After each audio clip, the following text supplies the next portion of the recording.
Today on Shraddhanjali Vikram, I pay my humble tribute to this man. His name is Parag Sawant.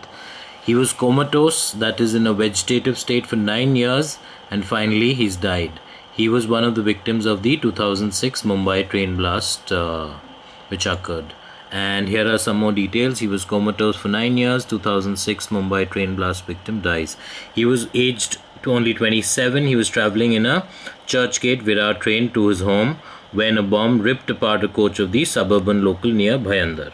Now, this is the news that you can read. Parag Sawant, 9 years ago, he was injured in the blast, and at that time he was aged 27. He was traveling in a Churchgate Virar train to his home.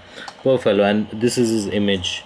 Can you even imagine life like this, where you're in a vegetative state for such a long time? 9 years. Sometimes I feel, death is probably a better liberation under such circumstances. It's just so sad. He suffered extensive head injuries, and if you can see, his head is not even, complete, probably flattened out, and he must have had some sort of surgeries and a lot of medication and a lot of help from the doctors, but still. He suffered extensive head injuries, brain trauma, was rushed to the Bhakti Vedanta Hospital in Mira Road. Sad to hear this news, says Kirit Somaya, who's the Mumbai Northeast BJP MP. And some more news on that is that he was one of the last survivors of the terror attack. Most people had died.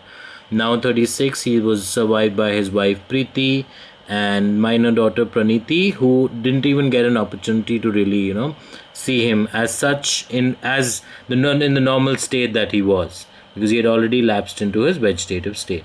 It's very sad, very, very sad. And that's where the impact of terrorism, really makes its mark. That it's so sad that all these things happen. And here you can see more about the blast. There, a total of 209 people were killed and 700 plus injured. Can you imagine? And imagine the number of places that it happened: Bhayandar, Borivali, Jogeshwari, Khar Road, Bandra, Mahim, Matunga Road. It's just so sad. And there's one comment here which really makes sense. Heartbreaking, the curse of terrorism has to end. Absolutely.